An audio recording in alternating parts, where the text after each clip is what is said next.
Well, as I mentioned, not only did the Senate come under Republican control, but the Republicans expanded their control of the House in a pretty significant margin.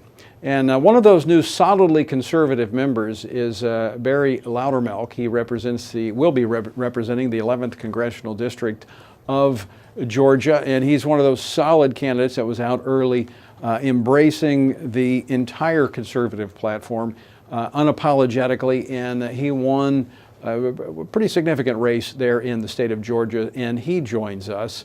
I believe. Do we have Congressman Loudermilk?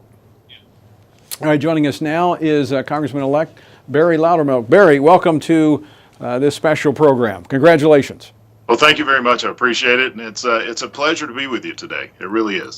Well, let's talk about this now. You're going to be coming. I know you've already been to Washington to get a handle on some things.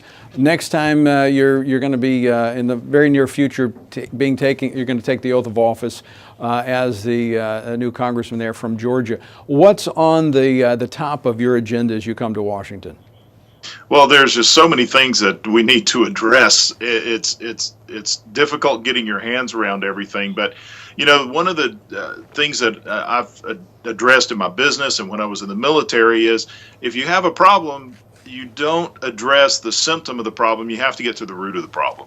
And that's one of the things that we hope to do is to get to the root of all these problems. I know that debt is one of the things that we have to address. And, you know, when you look at this overwhelming debt, it's going to threaten not only our national security, but individual liberty. And we have to get to what the root of the problem is. And really, I believe the root of the problem is human nature in that we have to force Congress to live within its means. So that's one of the things that I think we need to look at. But the thing that's scaring me the most right now is the overreach of the executive branch. How are we going to reel them back in to stand within their constitutional realm and operate within that constitutional realm?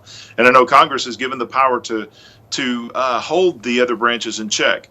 But what tools are we going to use to get that into place? Well, one that we have that we haven't, but we should have is the budget.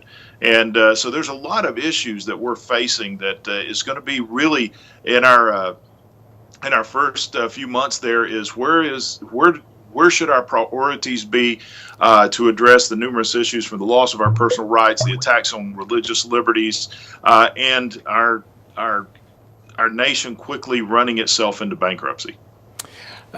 Congressman, you ran as a solid conservative. I mean, you ran as who you are. You're a conservative.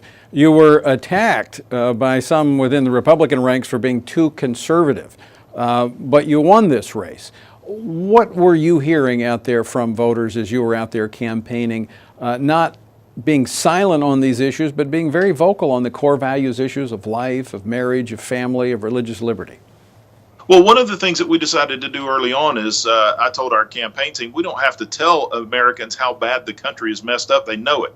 They live it. They're paying it in their taxes. They're losing their liberties every day. They know that we're in dire straits in this nation. What we have to do is go and present to them the idea that there are solutions, that we can get ourselves out of this mess we're in. So we focused upon solutions. And we took those conservative principles and we applied them to practical solutions. One of the things that I addressed our campaign team is, you know, a lot of times conservatives, we operate in the mental sphere. We have all the facts and the figures and the ideas, but many voters, they vote with their heart, and we have to connect those two. And so we took a lot of issues that seemed to be complex, and we made them personal to each and individual person of how big government is affecting them individually in their lives, how overregulation is costing them at the supermarket, when they go to buy a home, that nearly 50% of the cost of a new home is because of government regulation. And so what we did was we took these conservative values that are no more than the values of our founding fathers, and we applied them to each individual person individually. And so instead of just running attack ads about how bad my opponent is, we focused upon solutions, practical things that we can do, and it's just based on the things that our founding fathers believed and the ideas they had. And I think that was the reason that we were so successful.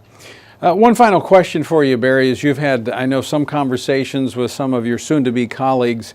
What is the sense among your colleagues? Is there a anticipation of bringing significant change to Washington, even challenging the Republicans as well as the Democrats?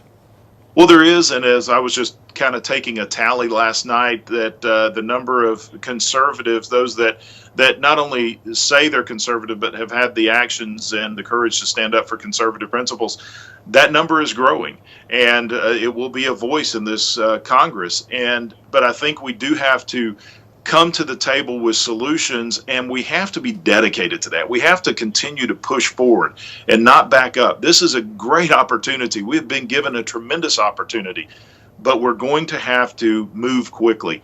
We need to govern to turn this nation around, not just govern to increase our majority, but we need to take up the ball and move it down the field. This is our opportunity.